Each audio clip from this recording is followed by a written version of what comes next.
Morning, guys. Welcome to Coffee Chat. Mmm. Wow, absolutely delicious. Guys, I don't know if you can see it because of the way the sun's shining, but boy, the steam coming off that cup.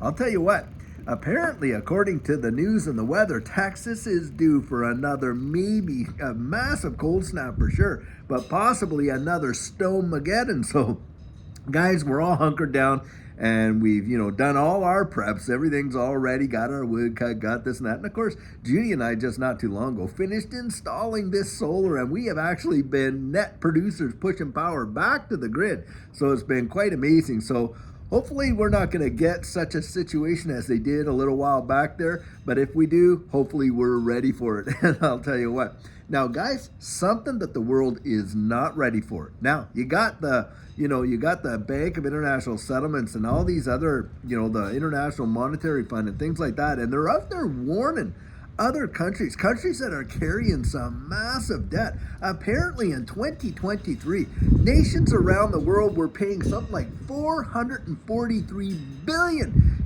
these developing economies just servicing their debt. And as a result, they're saying, hey, look, if you don't take care of this, you could watch yourself fall into a lost decade of financial problems and ruin and miss out on some major opportunities because the interest rates on that debt and the cost of servicing it is going to outpace the growth that these economies could see. Now, that is a major, major deal. I'll tell you what, wow.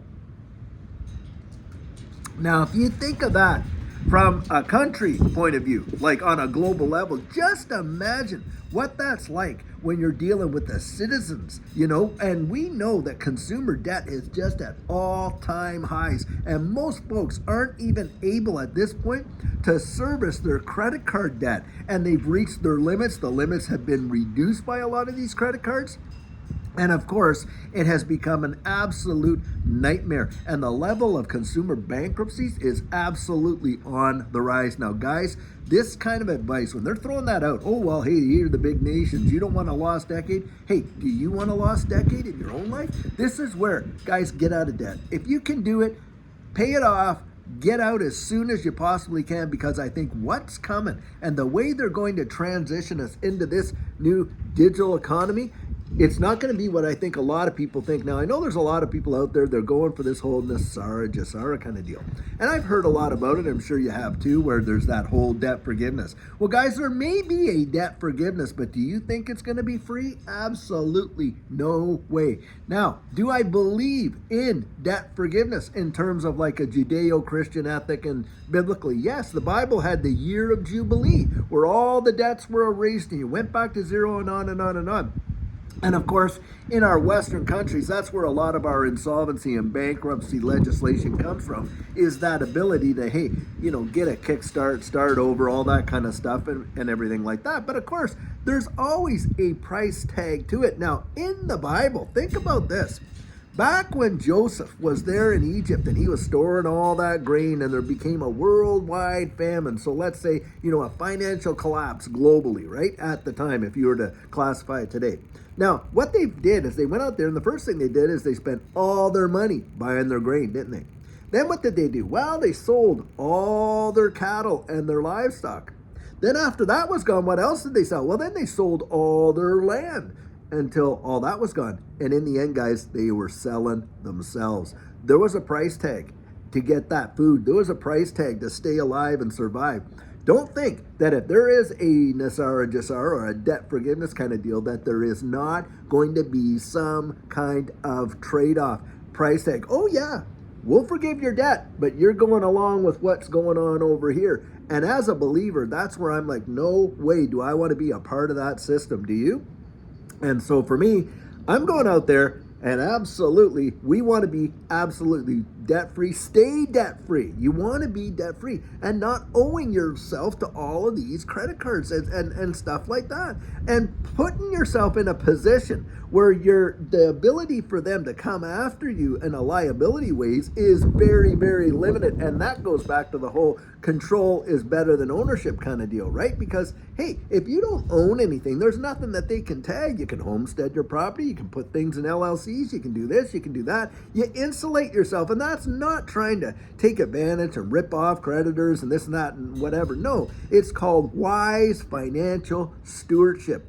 And on top of that, you keep yourself in a position where you're not beholden to the people the way that they are. And the interest rates that are coming, I think it's going to crush a lot of people, and it is heartbreaking. Now, for you and I that have invested into this digital asset space in an environment like that, when the purchasing power and the cost of the dollar is down because inflation is up, what happens to all the equities, commodities, and different things like that, and this digital asset space? Well, this is what happens. These things appreciate against that inflation because it takes more dollars to buy the same things, right? So it's not so much the asset went up, but the value of the dollar went down. And as a result, it's costing more dollars for the same thing. And so it's a form of insulating yourself, against those falling dollars or the purchasing power thereof in an inflationary environment. And of course, how do they fight inflation? Well, they raise interest rates, and that's what we're seeing around the wide world. And these interest rates, listen, there's people out there, man, you raise the interest rate 1, maybe even only 2%. They can't even afford the home they're in anymore. It is game over. You think that, your mortgage is going to get paid? You think that we're not going to see a ton of vehicle repossessions and other kinds of repossessions, illegal actions and bankruptcies? It is catastrophic. Now, I do believe that we are going to see a big run up, but once it's done, boom, I think it's going to be absolutely catastrophic what's coming. I mean, you look at the 100-year chart on the Dow, and it's literally like a shooting missile, way, way, way, way going up. And guys, we are in for some kind of correction big time. Now, of course, when you look at that chart, you're seeing 100 years. So yeah, it may take a year or two to get up there, this year, 2024, 2025. But after that, I do believe that we are in for such a collapse the world has never, ever seen. And you want to be ready for it. This might be our last opportunity to get off the old debt train with the appreciation that we see in this digital asset space. And guys, for me, I would suggest you take it. Don't sit there like a lot of people do and wait and wait and wait, thinking that, oh, well, it's just going to get bigger and bigger and bigger and bigger. And then, boom, the bubble bursts and you're the one left, holding the bag as you go crashing back down to earth. You know what I mean? So that's how I think about it. It's as simple as that. Do I think things are going to level out down the road? Yeah, I do. But I think we're going to see some kind of volatility before it all gets panned out. At least that's my way of thinking. I'll tell you what. Guys, be as sharp as a tack. As they say, wise as serpents, harmless as doves. Learn to use money as a tool to get you to where you need to go in life and not as a commodity you gotta consume. That's what I would say. Well, guys, I'll tell you what. I sure hope you're having an amazing Friday. I think this weekend's gonna be fabulous. Remember, tomorrow and Saturday, we have Saturday question and answer. And on Sunday, we're gonna have our Sugar on Sunday. And I'll tell you, if it's too cold to be out here, then we'll do it with inside. But we'll get it all done and we'll just have an amazing time. I think things are gonna really be fantastic. Anyway, guys, hope you have a great weekend until later on today when we will have a fantastic video for you. Have a great one and take care.